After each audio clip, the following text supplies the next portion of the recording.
Lithuanian ICT Industry Business Association, and today I'll have an honor to moderate a discussion on open data called New Senior Advisor in the Government's Office. What's the potential of open data, what it is, how we can get there, and what's the benefit for both public and the government. Just a short note, after this panel discussion, we'll have an honorable guest here speaking afterwards, so please don't run away. And the honorable guest will be Mr. Mike Damberg, Minister for Enterprises and Innovations of Sweden, who is currently here on a royal visit with the King of Sweden. And for the beginning, to start and give you an intro into what open data is and give some examples, I invite Mr. Mark Spillman, Future of the Internet Initiative at the World Economic Forum. So, please, Mark. Good afternoon, everybody. And I don't know how much you know about open data, but the two words are actually very interesting. Open and data. So let's just explore those. And I actually want to start with quite a serious point up front, which is that I don't think it's obvious that the internet is necessarily going to stay open in the future. I think the internet has the potential for good, but the internet also has the potential for bad. And it's very important that as we start talking about open data, that we actually start with that as the context. So when I talk to groups, I very often say, so talk to me about the opportunities and the challenges around the internet. And so when people talk about the opportunities, they talk very often about education, they talk about healthcare, and quite often they talk about cities. And that's understandable, really, because if you think about what's happening in the educational space at the moment, there was a recent McKinsey study which basically said that was the market which had the most potential in terms of how we could leverage and use data. Think about how the educational process could be transformed going forward. We know about these MOOCs, we know about different forms of educational processes. So education can be sort of transformed going forward. Think about healthcare.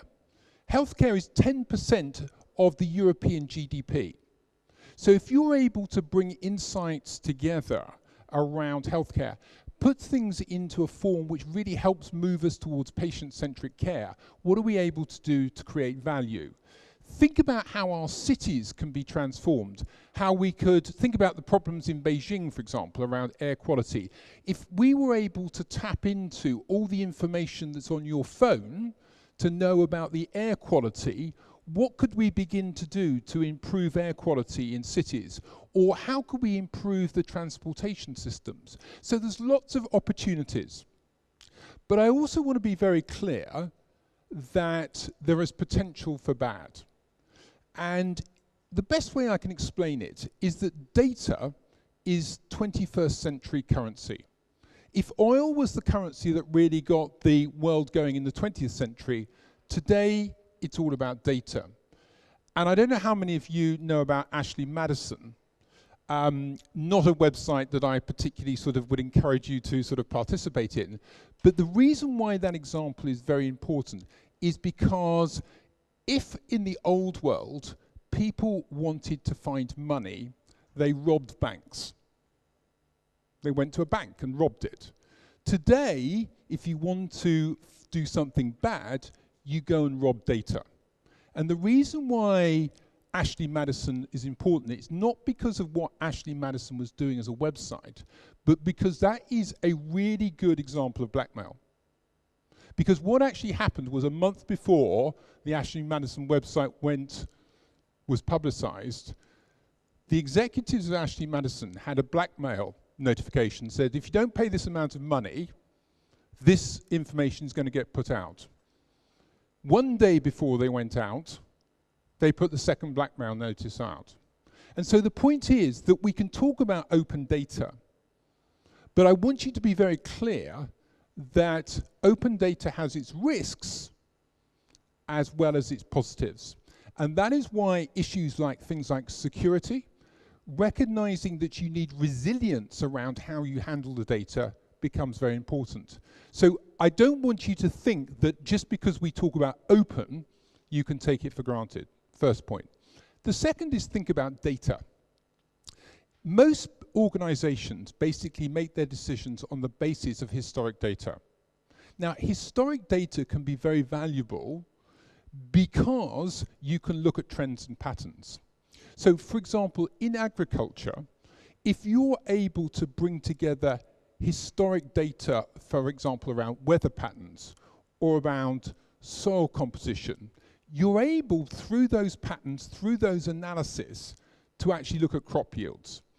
But very often there's more than one organization involved in bringing those informations together. And that's a very good example of open data. If you can access weather data, access crop yield data, bring it together, then you're able to sort of come up with some insights about how you can improve crop yields. That's what's been going on in the agricultural space. Historic data, patterns. But increasingly we're in a world of analytics where you're moving towards predictive data, where you're able to predict things about what's going to happen in the future. So, for example, if you look at credit card details, you can analyze people's credit card data and their spending patterns and be pretty well 97% confident that you know how people are going to spend money in the future. If you look at traffic congestion in cities and you look at the patterns from the past 5 years, you've got some pretty good ideas about where traffic congestion is going to be in the future. So as we think about data, there's a historic dimension, but there's also a future dimension. And the thing that's really revolutionary about what's going on is real-time information. And it's the ability with sensors to really look at real-time information of what's going on. So let's just imagine that we were thinking about the smart campus. So there are lots of studies at the moment looking at how you make university campuses smart. Now, what's interesting about making a university campus smart is you've got a hardware element and a software element. The software is actually you as the student. What you're interested in is the experiences. So you want to be able to, for example, you've got an app on your hand, you want to be able to book space. You want to be able to collaborate with other people. You want new innovative ways of being able to find insights for your courses. But also there's a hardware issue. You want to be able to tap into the amenities on the campus, in the town. But to do that, you need an infrastructure. You need, if you like, a membrane. And so as we begin to think about the opportunities of open data, smart campuses, smart buildings, smart cities is just one example where you can pull together public and private information together to make a real sort of difference. So as we talk about open data with you, here are a couple of things to think about. Just as in any situation, trust and transparency is critical, particularly if you're going to bring data in from multiple sources. So some data might be from the public sector. Think about all the data that exists around transport, all the data that exists around the amenities in a city.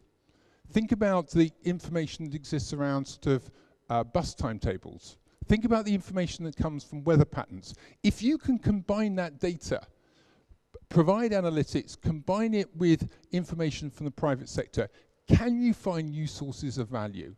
The issue, though, is you need trust, you need transparency to make those networks work. The problem, particularly in the public sector, is that most of the data is not in a very good format to be used in a public way. So you have to get into the right design processes to structure the data to be able to access it. And then you need the security measures behind that to make sure that the data works for good rather than for bad. So I think with that, let's tee up the debate. And I hope that gives you a little bit of a flavor of some of the dimensions about open data and how we can explore that going forward. I'll invite you to take a seat here, and I'd like to invite the rest of the panel to join us over here. So Mrs. Daiva Kirkilaitė-Šetkuti, Head of Information Security Unit, Society Unit in Lithuania. Mr. Audrius Leipus, Senior Manager, PricewaterhouseCoopers, leading IT consultant practice in Lithuania. And Mr. Rytis Kalinauskas, Deputy Director at Lithuanian Information Society Development Committee. So with the introduction that we got here by Mark, wonderful foundation to start our discussion, I'd like to jump into a broader question and ask I guess, the remaining other three panelists that just joined us about what are the main challenges here to get to that beautiful future that Mark just explained. What are the major obstacles in our way currently? So maybe we'll start with Daiva, please. Okay, so maybe just to give understanding what these potentials are. I'm sorry. Okay, to understand that the potential of public sector data and how it is significant for the for the private sector. So I just will give the one OECD number, so aggregated economic impact of public sector information related applications and use were estimated to be around 500 billion US dollars, and it could be up to $200 billion of additional value if the barriers were removed to use the data, to have the skills enabled, and infrastructure improved. So what are these barriers that the governments could remove? So, paradoxically, they are not technical. They are more policy barriers. And for example, lack of procedures or standards dealing with open data, and basically institutions holding a lot of data, they don't imagine that they could create the value for the private sector, and overall all the economy could benefit. Also the funding challenges. For example, how to recover the cost of preparation of this data, collecting of this data. Also organizational and cultural challenges that we have to deal with. And so we have to ensure accountability, and as Mark said, the reliability of data, it's very much important if you want to have a very good analytics from this data. And so what could be these recommendations? So, and where do I see the government role in this? It's the government should ensure that existing legal and regulatory framework enable to release the data, enable also to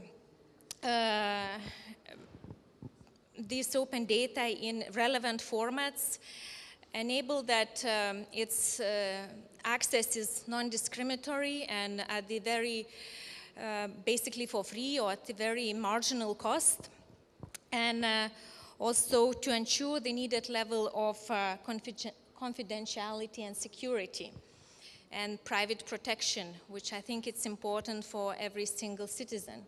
Thank you, Daiva. Would Audrius or Rytis have anything to add to the challenges in general we have?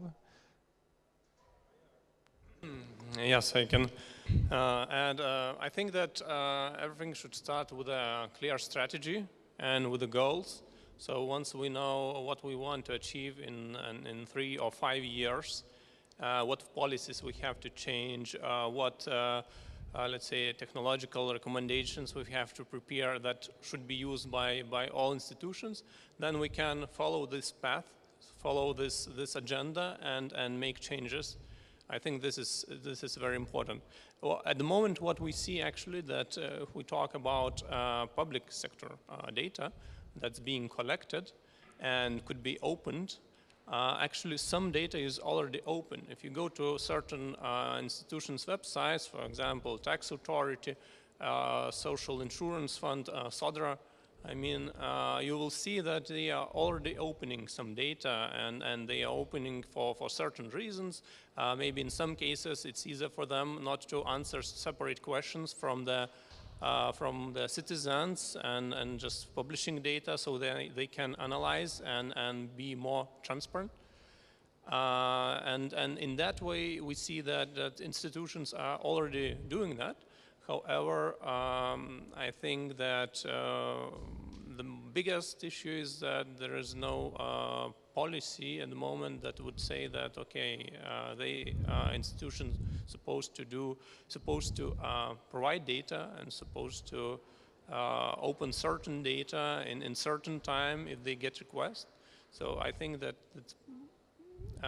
legal legislation is one of the challenges at the moment, and after that should follow other things as standards, the standards that should be used by institutions, and that everybody could use data easily and with open standards. Could download from websites and automatically could produce that data. And there are some other things that are less important, let's say, but first of all, we have to talk about the clear path and the clear goals, what we want to achieve. Rita, are we ready with our policies to jump in, and what is the stage we're at currently? Can I speak about that a little bit later? I would like to speak about obstacles a little bit more. Okay, more obstacles.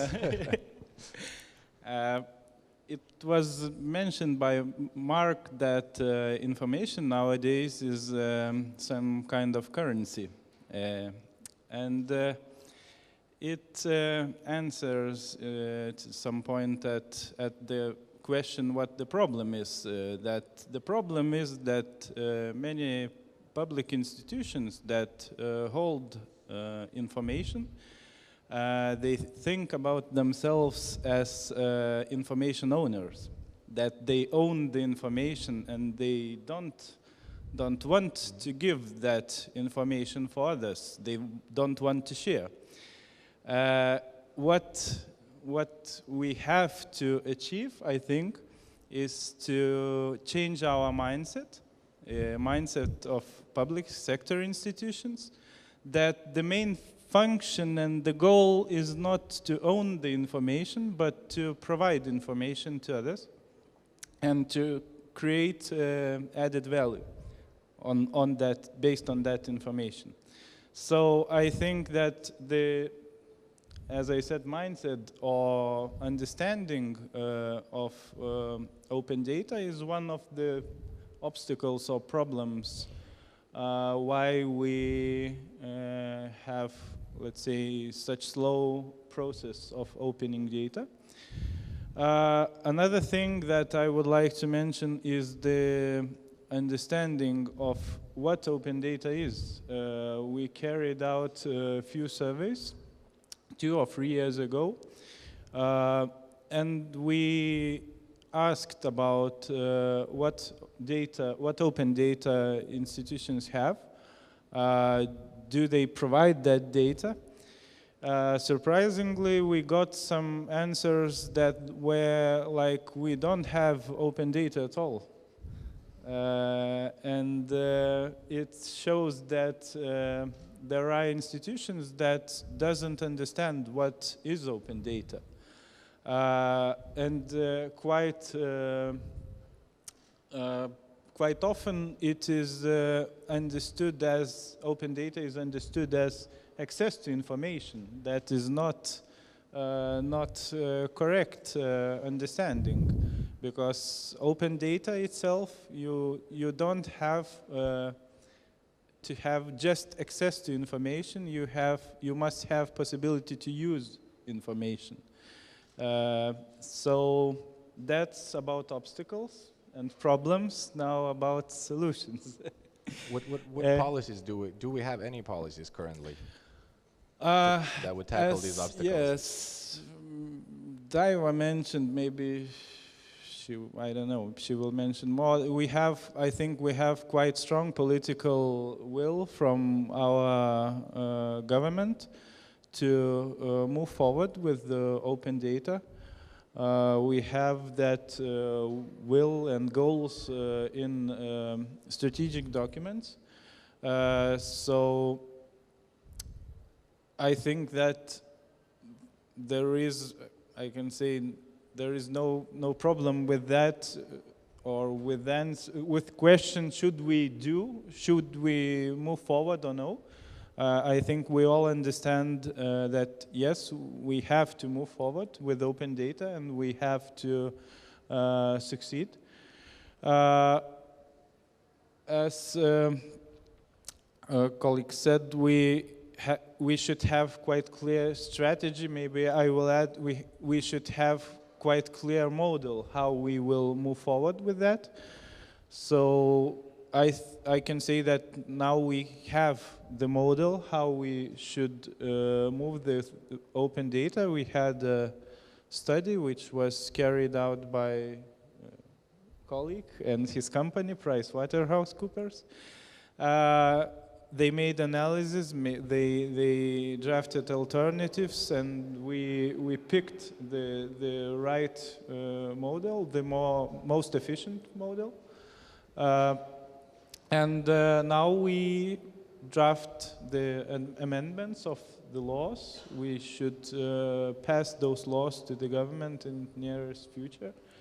And when they will be adopted, we will be able to move forward with technological solution that, as it was mentioned, I think won't be the biggest problem or issue in this process. Thank you.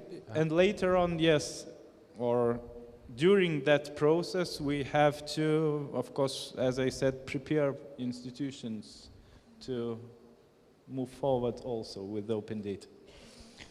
Mark, may I ask you a question here? So it sounds like in Lithuania we have a policy being set up here. Would you see other challenges surrounding the policy that's being drafted already that you can draw from experiences from other countries or cities? Well, I think the practical policy is actually the cultural and the human one. I think people have got very used to actually, as we've sort of said, data is sort of closed. It's not being thought of very much as a sort of as a value-adding sort of mechanism. So actually, I think it's important to have a strategy. It's important to value data. I think you actually need to sort of put data at the center of all of this and say there is some value and some importance here. But I wouldn't underestimate the sort of the cultural challenge. Whenever you've got a major change issue, you've got to put the hardware in. I have the technology. You need the policies, but you also need to help bring people with you. And that is the cultural change issue. And I would say it needs to be holistic. I think the other thing that I would just say is be careful not to boil the ocean. In other words, don't try and do everything across all departments everywhere. I think that's nice to do, but the whole point about the digital message is prototype, experiment, and try some things out. And I think you'll find that there are certain areas where you can try things out. I mentioned transport's one, which is not too difficult, I think, to do. But try some areas, get some momentum, get some things to move, prove that things can happen. I think if you try and set everything up across every single government department, get the architectures to work, all the policies to work, we'll still be talking about it in 5 years' time. Thank you. Audriau, you prepared a sort of an analysis, a research analysis of how Lithuanian government should tackle this open data initiative in Lithuania. Are there any parallels to what Mark said about opening at stages, or how are we planning at doing it all in a one bunch in Lithuania? Or that's what you yes, believe? of course you have to. Yes, of course you have to do in stages. You can go and open everything, and you have to identify first of all what you should open, and there are recommendations from European Commission what data brings the most value, actually, and in our recommendations, well, also one of the sources was recommendations from European Commission. Then we analyzed what other countries open. For example, United States, United Kingdom, they got pace in this topic, and they are way forward from us. And we also looked at what data, for example, in the United States brought the most value. And Yeah, so in terms of data, you have to look what data to open, and in terms of the ways you are opening, also you have to look how you do that in the most efficient way. Because if we say that each institution themselves should open data and should remove personal data and then transform that data into open formats and using some standards, then we see that they will need additional resources, they will need funding and so on and so on. So what we analyzed, actually, we looked to what other countries did, and also what model, as Rytis mentioned, what model would best suit for Lithuania. And we identified that we basically need one platform that would help institutions to open data, to do those processes. As I mentioned, first of all, you have to remove personal data, so anonymization first, then you have to transfer that data in open formats using some standards, and you have to, then afterwards you have to publish. So there is a long process. Let's say if you have huge amounts of data, what our institutions basically have, then it might take a few months, let's say, to get ready and open that data. So one platform, some institution that would be responsible, let's say, for helping others to process all that. That's actually the idea. Thank you. And Daiva, is there any discussions going on, or should we have discussions whether the data that's supposed to be open, should it be put under some certain pricing mechanism, or can the government go ahead and give out the data, open it all up? What are the security concerns? So concerning the cost of the data, we think that it should be as much as possible for free, because this is the data collected from citizens who basically pays the taxes. So we consider that these data are belonging to the citizens. So, and they should be used to produce better values, is what we think. Just to come back a little bit to the discussion, and I fully agree that we need a very strong strategy. What we put now in our, we just finalized the priorities for the government in 2016, and this is our priority for the government to have the open data platform that enables to reuse public sector information, and for business, and in most efficient manner. So it will be the tool implemented that the businesses and citizens could take the data to work with them, and so this is important. It's important to have key performance indicators for achievement. We have them. However, as Mark mentioned, you need also the culture, to develop the culture, and maybe to go with some other measures around. We cannot force to do the things, and probably to look more at the ecosystem and to promote the culture of collaboration.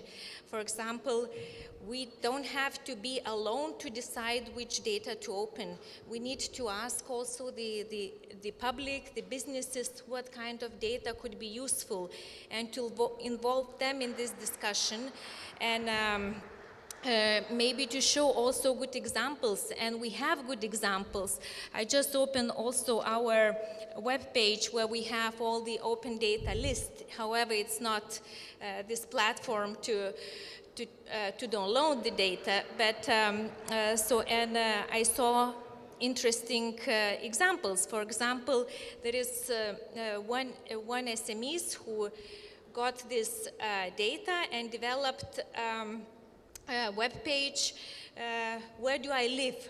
So with the open data, they created their own business, and now a person who would like to know about where is the best place for me to live, they can look at this website and to choose, for example, what most important information about environment, about the property, about the quality of life. So this kind of value that was created from the data, from the government data. And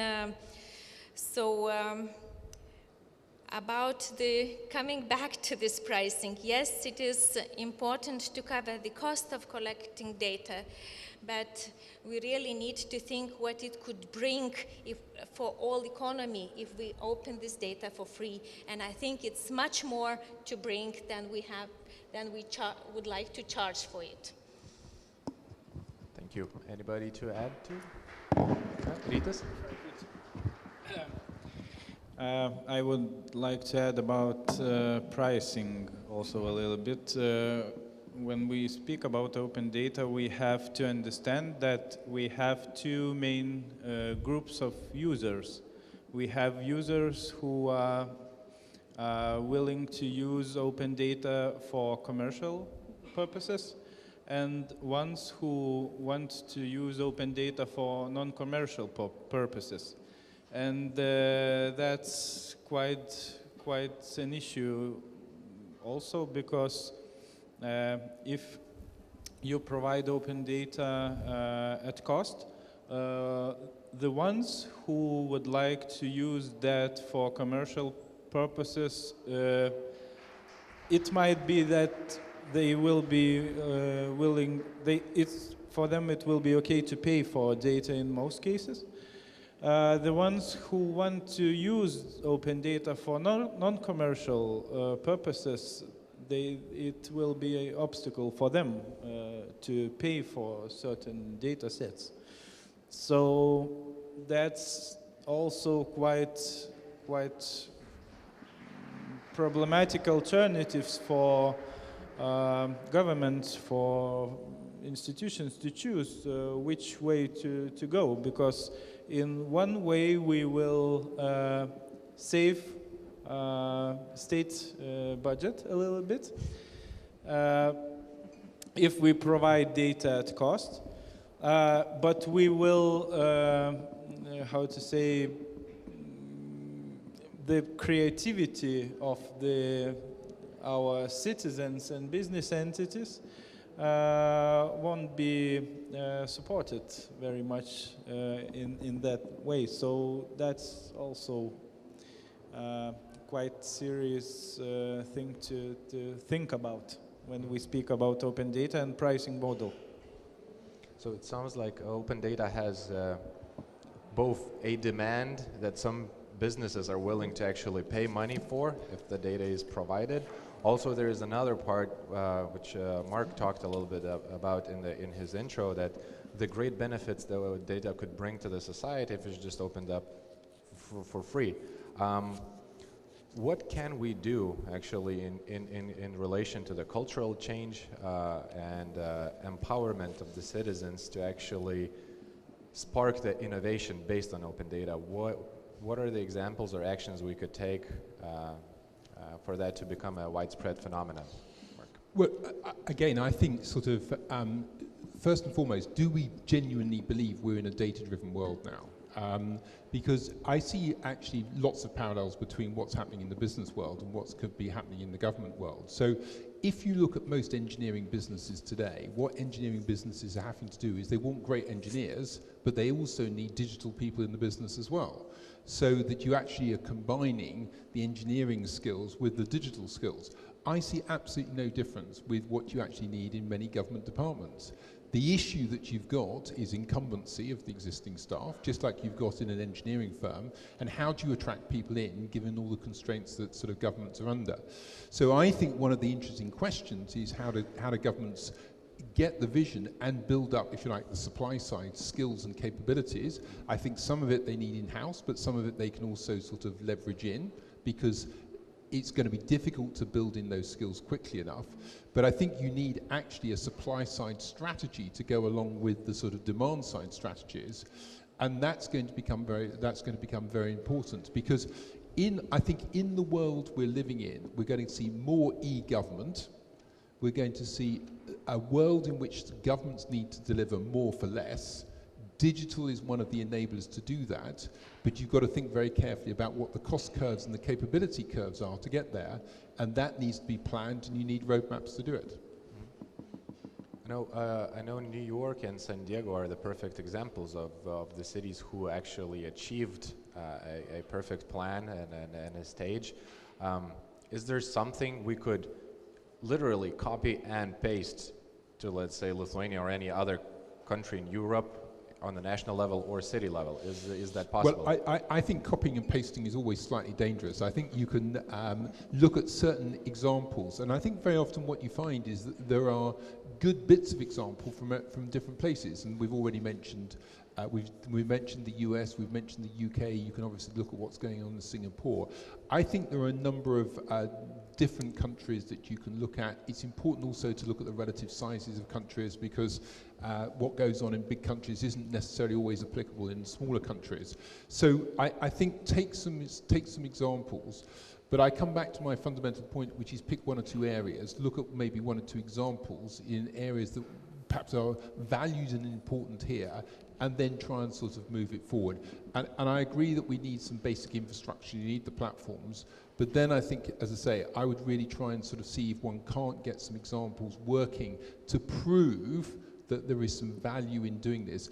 Otherwise, all that happens is people just see it as a cost and a burden, and they don't really see what the added value is. Thank you. I'd like to ask either of the Lithuanian government officials, is the Lithuanian government ready to, does it have the necessary tools to really manage the supply side of open data currently? We have the strategy, as I understand, we got the good examples. Are we there yet with the tools we need to open it up and with the skills? Perhaps Rytas, Daiva? Okay, Rytas, go ahead. I think that the government or public institutions or that has holds or owns information are ready to provide that information. Maybe how I can say, we have quite a big number of state registers and state information systems, and they interact with each other. So they exchange data nowadays. So they have mechanisms to exchange data and provide it to other systems or other institutions. What we don't have now, or maybe we don't have in all systems or registers, is the possibility to provide it in open format. So it was mentioned that one of the goals of the platform is to have tools to change the format of the data and to have possibility to provide it in open format.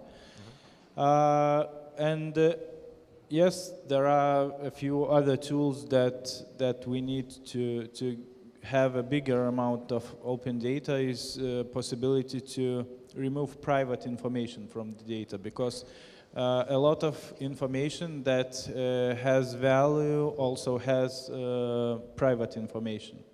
And according to the laws, we can't provide that information to public. So what is the how to say, the solution is to have a tool to remove public information. And we think that information, even after the private information is removed, it will still have value.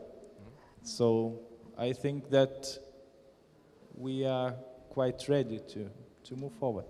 Good to hear. I would like to speak from another angle and more on the skills as well. So about the data. So it could be used for different purposes. So one purpose, it could be used by the government itself, big data or would say predictive analytics, it could be used for the better decision making. So all the information that we don't use enough inside of government. We are so rich, we have so much information, but we don't know how to better collect it, how to better analyze it, and how to make conclusions from that.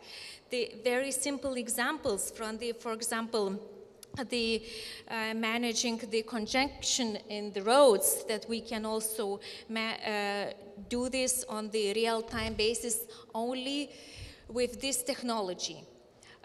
Only in this way, just with ICT, we cannot do it in the ordinary ways that we used to. Or so many, we could use this information for better policy decisions, for better planning interventions in the different sectors.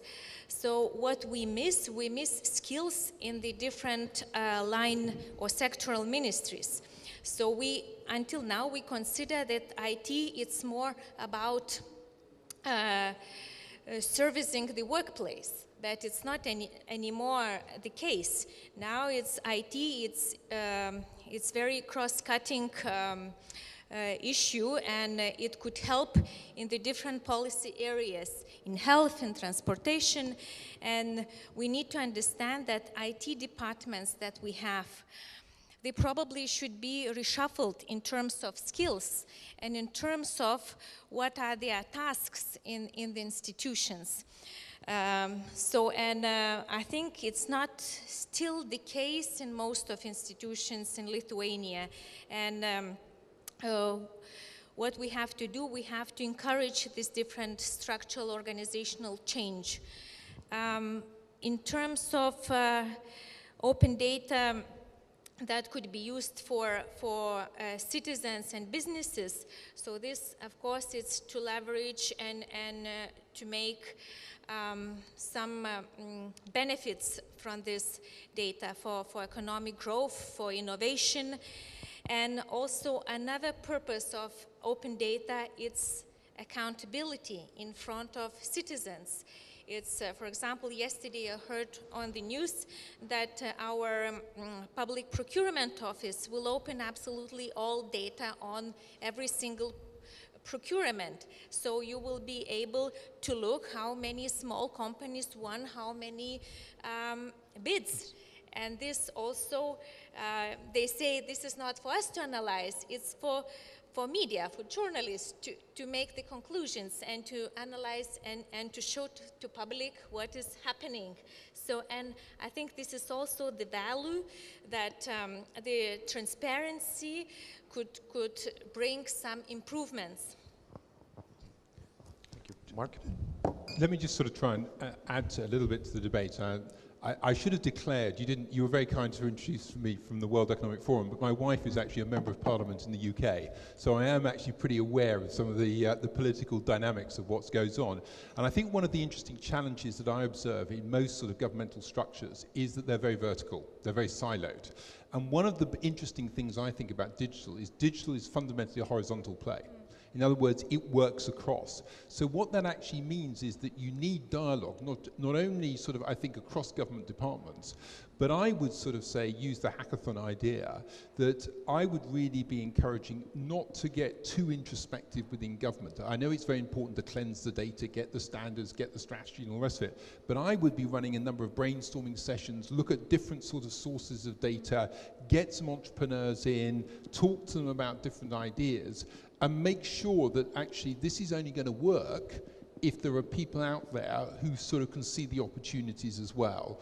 And so I think that this dialoguing process, this horizontals, that it's all about ultimately the linkage points that will create the value. So yes, clean it up, sort it out, get the platforms, but then look horizontally and look at how it can be brought together. Okay. Yeah, please add.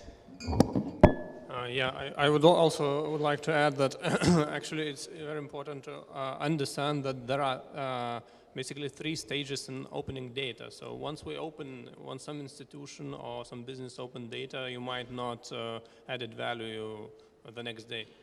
So there are 3 stages: sowing, growing, and harvesting. And basically, in the first 2 stages, so in the sowing stage, there is a demand for the data, institutions are opening data, and so on. Then in the growing stage, we have data being used, applications being created, analytics being done. And then in the harvesting stage, we see that the costs for for institutions are reduced, while in the first stages, in sowing stage, the costs for the institutions are very high because they have to open data. And then in harvesting stage, we have the benefits. We can see that we have social benefits, we have an economical benefits, and we have taxation benefits.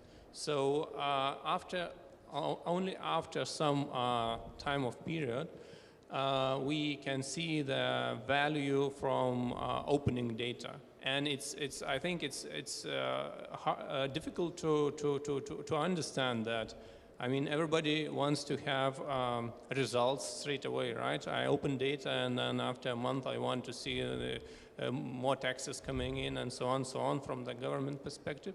But it's not so smooth process. It takes some time, and you have some years to realize that, okay, we can have 2% more of GDP, as some studies say, and so on, so on. So it takes time.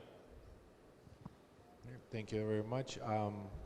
I see that we're running out of time. I wanted to, I guess, get into another futuristic sort of discussion, but we'll have to fight the organizers to give us more time on that on the next panel, hopefully. So we'll leave the big data in motion on all those preparation works for the later. And as of open data, just to wrap up, what we need to do is be patient, work with the culture surrounding the open data, and the notion that it is public data, that it is to be given out. We need to form a dialogue with the potential users of the data and work horizontally, what is important across various departments, interlinking data, making it usable, user-friendly, so we can get the benefits that we all think of. So thank you very much for the panelists, and I guess we'll have to abandon the stage right now, right? Okay, thank you. Thanks.